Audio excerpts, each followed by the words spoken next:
Ayan, good morning po sa ating lahat. Time check po natin, 9:56 na po ng umaga. Ngayon, nakita ko lang to sa post ni Yorme sa kanyang Facebook at naalala ko bigla na itong babae na to, isa ito na na-interview ko sa aking Facebook. Ngayon, na-post ko siya. And then, siya yung na-interview ko na umiiyak dahil natulungan po ng ating Yorme sa halagang 2.5 million. Kasi nga, yung anak niya ay may kailangang operahan yung sa tainga niya. Ngayon, bumalik silang mag-asawa dahil nagpapasalamat sila kay Yorme dahil nga na ano yung anak niya. Ngayon, panoorin nyo yung interview ko sa kanya para maalala nyo itong babae na to. At siya yung na-interview ko noon. Na-post ko to sa aking Facebook, sa aking YouTube, at sa aking TikTok. Ngayon, ipapakita ko sa inyo yung kanilang pagpunta at yung interview sa kanya. Ito yun eh. Ayan o. Kumakain ako. Ayan, wait lang ha. Ayan. Wait lang. Bakit ka? Ano ba yung hinihingi ko? Sige, legal na. Kalma lang. Sabi mo yung pangalan mo kasi yung barangay mo. Okay. Good morning po. Ako po si Terry Lindsay. 26 years old po. Taga barangay 582-57. Tapos, lumapit po kami kay Yorme para humingi po ng tulong para po sa anak ko. Kasi yung anak ko po, na-diagnose po siya ng bilateral profound hearing loss. Ibig sabihin po, hindi po siya nakakarinig. Kung ngayon ay 3 years old. Ano pong nararamdaman nyo ngayon at direkta po kayong natulungan ng ating Mayor Moreno Magroso? Hindi ko po siya ma-explain kasi yung process po nung para sa surgery ng anak ko, as in sobrang long run na po namin siyang inaasikaso. Almost 2 years na po. Nung wala pwedeng mahinga directly. Kaya nagpakasakali po kami dito kay Yorm. Then yun naman po, tinulungan naman po niyo kami ng walang dalawang pag-iisip po. Sorry po, naiyak talaga ako. You're so sorry po. Thank you, Lord. Ayan, bali magkano po yung binigay na tulong po ng ating Yorme? At 2.5 million po. Nakami. Kasi both ear po yung ano niya, both ear po yung problem sa kanya. Yung sakit po niya, congenital.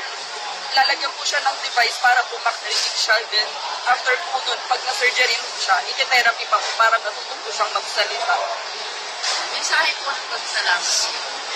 Ayun po, hindi ko po alam kung paano po, anong paraan po yung gagawin ko para magpasalamat kay Yorme kasi sobrang didinig po ni ginawa po siyang instrument ni Lord para tulungan kami. Maraming salamat. Sorry. Thank you po. Ayan, napanood nyo na yung interview namin sa kanya. Ngayon, nung isang araw, bumalik siya kay Yorme. Kasama niya na yung anak niya, yung asawa niya. Pumunta siya doon sa City Hall. Ngayon, nung nakita ko sa Facebook, sabi ko, parang ito yung babae na, na-interview ko. Hala! Sabi ko, ganun. Nagulat ako kasi, syempre, di ko akalain na babalik yung na-interview ko na babae, di ba? Isa po yun na natulungan ng ating Yorme na talagang successful yung kanilang operation. Ito. Papanood ko sa inyo yung pagpunta nilang mag-asawa. Kasama na yung bata.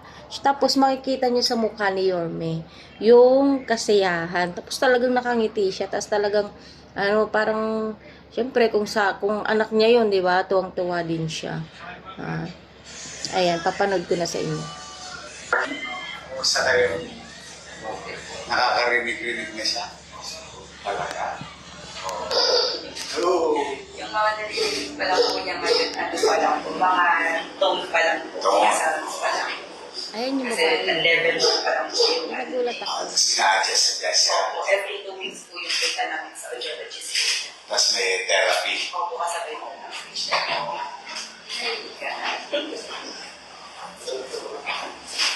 Kaya yung pangalaman, very complicated. Paano pag maliligo siya? Removable po yung salat.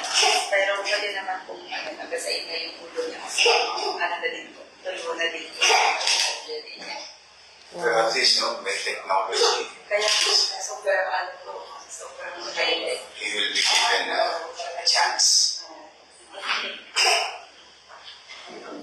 Very passionate. Pero ano naman po ito, hindi po may naalis. Kasi mukhang gusto niyo may naririnig siya.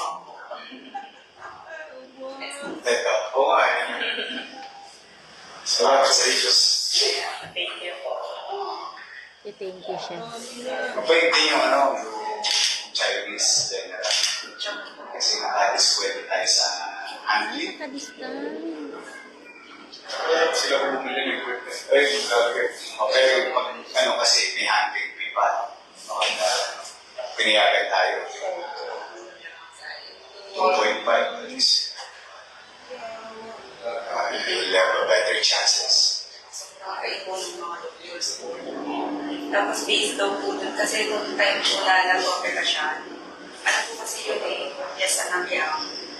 Tapos nung inoperahan po siya, sakto daw po kasi usually po kapag mga regularly maraming tao sa OR, yung time po na yun, tatlo lang sila, kaya natulungan po talaga siya ng mga Fiesta ng kaya po mismo. daw po yung opera po.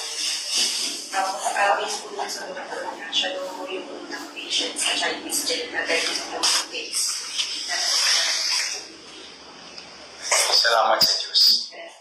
And taxpayer of the city of Manila. Halika, picture tayo. Na. Ayun na nga. Kaya natutuwa din ako kasi naging part din tayo sa nila. Kasi yung babae, nakita ko yun nung ini-interview siya ni Yorme, umiiyak na siya, tapos nanginginig na siya sa siguro gusto niya makalapit talaga at matulungan. Tapos walang pagkakataon, 2 years na daw nilang inaasikaso pero wala pa rin pong tumutulong. Pero di nila akalain na si Yorme daw hindi nagdalawang isip na tulungan sila. Tapos talagang sinagot pa yung buong kailangan sa operasyon, di ba? 2.5 million. O saan ka pa makakita nun? Kaya marami po tayong makikita na lahat po ng pinapadala po ni Yorme sa ibang bansa para maoperahan. Asahan niyo po yan, magbabalikan po yan silang lahat. At magpapasalamat po sila kay Yorme. Kasi syempre kahit sabihin natin galing sa taxpayer, pero kung hindi dahil kay Yorme, kay Isko Moreno, hindi po nila makukuha yung ganyan. Kaya kailangan din magpasalamat din tayo sa Diyos at saka kay Yorme, tsaka sa taxpayer. Sila po dapat talagang pasalamatan. Si Yorme po kasi naging tulay lang sa mga bata na mga magulang na humingi ng tulong na maoperahan yung kanilang mga anak. Diba? Tulay lang po si Yorme. At yung mga binabayad po ng mga taxpayer, yun din po ay itinutulong din po niya sa mga nangangailangan ng tulong. Diba? Alam niyo naman, pagdating sa bata, si Yorme po kasi hindi po nagdadalawang isip yan. Nung nakaraan na, nag-mayor din siya. Meron na rin po siyang natulungan. Tapos sinuportahan siya ng presidential. Tapos malaki na yung bata. Hindi mo akalain na maraming mga bata na madudugtungan yung buhay nang dahil sa mayor ng Maynila. Ayan. At nagpapasalamat po sila. Siyempre, kung nagpasalamat tayo sa taxpayer, nagpasalamat tayo sa Diyos, siyempre, kailangan din natin magpasalamat sa mayor ng Maynila. Dahil, kung hindi sa kanya, kung iba-iba yan, binulsa na yan, di ba? Pero, hindi siya nagdalawang isip na tulungan yung mga bata na para gumaling, di ba? Ayan lamang po at maraming salamat sa panonood sa ating video. Ay mapapanood po itong upload natin sa YouTube, Mani TV Vlogs. Sa Facebook po meron po ako, Kim Chu Kapitle. At may TikTok din po ako, Mani TV Vlogs. Bago lang po yung TikTok ko. Ayan. See you and bye-bye po. Thank you sa suporta.